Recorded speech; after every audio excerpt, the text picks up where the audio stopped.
চল ভাই গোসল করি। আরে আমি তো সাঁতার পারি না। আরে বলত।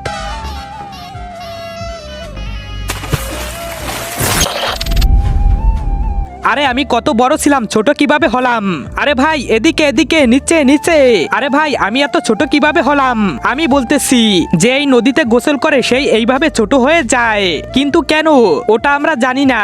তোমরা সবাই ওই খারাপ দানবের কারণে ছোট হয়ে গেছো।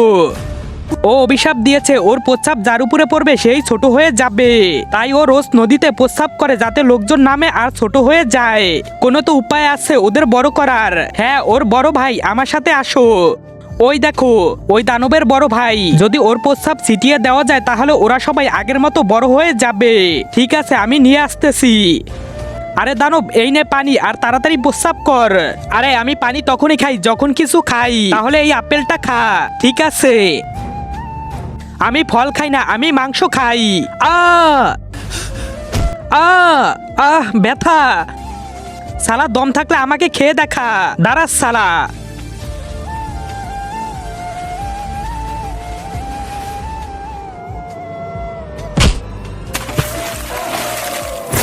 হ্যাঁ, আরে আমি এত ছোট কিভাবে হলাম? হা হা হা, এখন আমি তোকে খাবো। না না, আমাকে খেও না। ঠিক আছে খাবো না, কিন্তু তোকে আমার একটা কাজ করতে হবে। হ্যাঁ, আমার হাতে প্রস্রাব কর।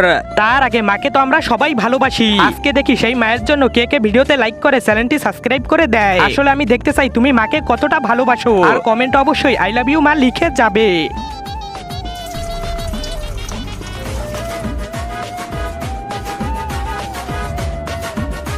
হ্যাঁ, আরে বড় কেন হলাম না?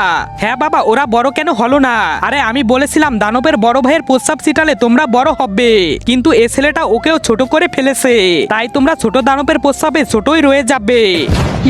একটাই আশা ছিল, সেটাও নষ্ট করে দিল। কেমন বন্ধু তোমার? আমি কি করব, আমার সব বন্ধু এমনই।